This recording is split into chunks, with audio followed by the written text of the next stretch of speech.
Je suis Sarah, la tsar des routes du monde, la guide du route du monde en Égypte. Je suis ici à côté du Sphinx.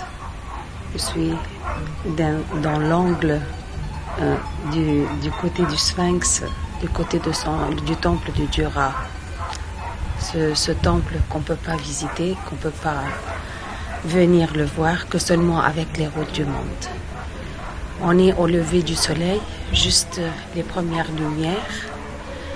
On vit ici ce moment spécial à côté de notre grand Sphinx. Vous voyez le Sphinx, jamais vous pouvez voir de cet angle que seulement avec les routes du monde. Jamais à cette heure-ci, de cette place-là, qu'avec les routes du monde. Moi aussi, ça me permet de vivre ce moment spécial et d'être ici pour juste quelques moments avec les voyageurs des routes du monde. Quelle chance, vraiment, on a regardé le Sphinx là.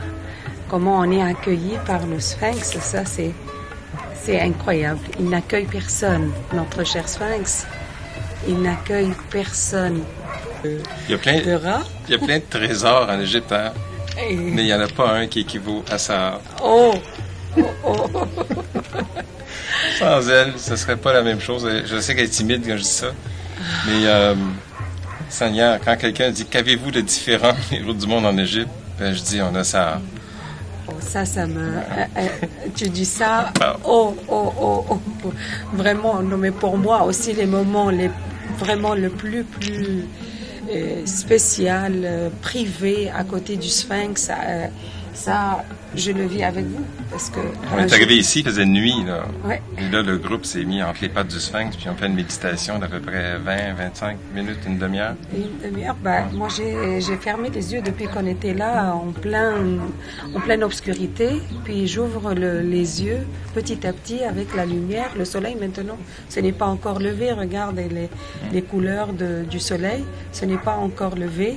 Alors j'ouvre les yeux, je suis au pied du Sphinx et je me suis baignée avec cette lumière. On est fatigué un petit peu avec ça, les routes du monde, mais nous autres, on visite à l'heure où les touristes se lèvent pour aller déjeuner, petit déjeuner. Puis on aime ça, être différent un petit peu. Car si il fallait visiter l'Égypte comme les autres le font, on n'en ferait pas de circuit. Alors donc, c'est pour ça qu'on est un petit peu plus cher. C'est pour ça que on dort pas quand on vient sur un circuit de route du monde, parce qu'on se lève souvent. Parce que c'est vraiment comme on dit, avec les routes du monde, vous passez 15 jours, 30 nuits. C'est ça. Ou comment on le calcule? C'est 28 jours, 2 nuits. Ben, voilà. En fait, c'est 13 jours, 2 nuits.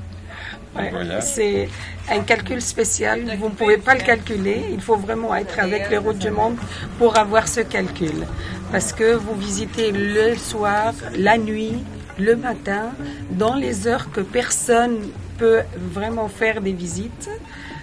C'est comme ça avec les routes du monde. Vous êtes spécial, vous visitez l'Égypte d'une façon unique, que vous ne pouvez pas trouver ailleurs. Et c'est pour ça que, d'ailleurs, je fais partie du Route du Monde, parce que c'est avec ça aussi, ça me permet d'être dans les sites à ces heures-ci et de les voir de cette façon, et de profiter de cette belle lumière et de voir avec moi-même, de vivre le lever du soleil, de vivre la résurrection du Ra pour chaque jour. Il y a deux éléments bien importants à travers les visites qu'organise les Routes du Monde en Égypte. Il y a sentir les lieux d'énergie, et ensuite, c'est les faire expliquer par quelqu'un qui connaît son histoire et qui rend une histoire compliquée plus facile. Ça, c'est le rôle de Sarah. Et qui achète aussi de l'eau froide quand on a chaud, qui achète des pâtisseries quand on a faim. Quelqu'un qui prend soin des gens. Et vous savez, comme moi, qu'un guide en voyage représente 95-98% du voyage, car un mauvais guide, mal expliqué, un pays mal expliqué, les gens retournent chez eux très, très déçus. Alors, tant qu'à venir aussi loin. C'est une histoire de 5000 ans. On raconte pas ça avec le cellulaire au bout des doigts. Ça, quand on coupe ses explications, elle est déçue. Hein?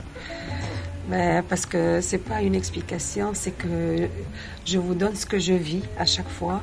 Et puis le moment, ça compte.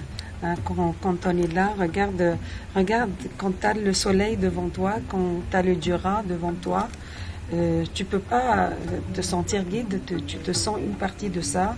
Et ce qui sort, c'est vraiment toutes les émotions que tu as, c'est toute l'histoire, toute la vie de la minute, de la place, de ce moment privé. Ça, c'est pas une explication. Vous êtes le bienvenu, mais vous êtes chez nous en Égypte. Il faut venir pour comprendre ça, parce que de le dire, c'est très difficile. C'est très difficile. Alors, regarde maintenant. Alors, quand vous voulez en savoir un peu plus, contactez-nous. Merci beaucoup. Vous êtes le bienvenu. Voilà. Bon, ce qu'on tu fais, okay? Je vais y aller, là. Comment tu veux que je m'en aille de là? Comment tu veux, là? Tu préparais mes toasts? Je me suis plantée, là. Je peux pas partir.